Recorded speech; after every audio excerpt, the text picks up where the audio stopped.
تفضل.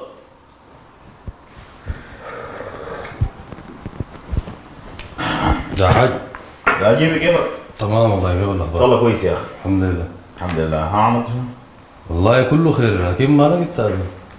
شكلك تعبان كده وعيونك واقعه. والله يا جيمي مرهق بس يا اخي. طيب يا حاج يا اخي، ما اشيل لك اجازه، اطلع امشي اقضي لك يومين ثلاثه يوم وتعال راجع الشغل قاعد ونحن قاعدين. والله يا جيمي محتاج، بس دار البيت تأجز ونطلع كلنا سوا. حزور ربنا يسهل الشغل الامور. ماشي كيف؟ الشغل ماشي تمام والله. جمال النحاس ده جاب الشيك بتاعه ده تاني ما عنده معاه حاجه، باقي ورق بنخلصه وبنرجعه لك. تمام، عظيم جدا. كويس. طيب كون انه رسل الشيء دي حاجه كويسه. تابع لي الورق ده عشان اقدر استلم. تمام. تمام. الليله يصلك ان شاء الله. ما في عوجه. والشيك ده خليه معك عشان تصرف لي في مواعيد. جدا. تمام. طيب انا امشي؟ ابدا.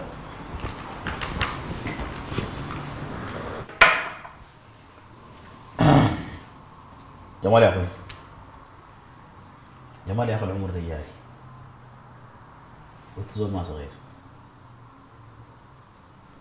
يا اخي. العمر ده كمان ننساه كمان. احنا اخوانا ذيل دارين نفرح بيك ونشوف جناك يا اخي. انت هتوقف حياتك عشان زول ربنا ما قسم عليك يا جمال؟ يا حاج تعرفني يا اخي، الموضوع ده ما قاعد افكر فيه والله يرضى عليك. الموضوع ده تاني ما تفتحه لي يا اخويا. شوف يا جماعه، انت عارفني كويس، انا مو النوع اللي بتدخل في خصوصياتك، ولا انا يا جمال النوع اللي بفرض رايي عليك. حتى الموضوع ده قبل كده يا جمال انا فتحته، تكلمت فيه معاك، قفلتني، احترمت رايك، سكت. لكن يا جمال سكوتي ده ما معناه انه انا حكون ساكت على طول. شايفه كده جمال يا اخي.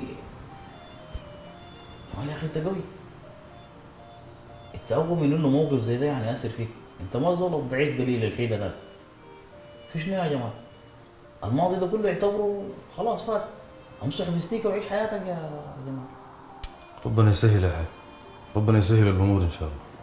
ونعم بالله، ربنا يسهل الامور. في توجيهات تاني؟ ما في توجيهات يا جمال يا اخي. اسعى وخلينا نحن نسعى معك.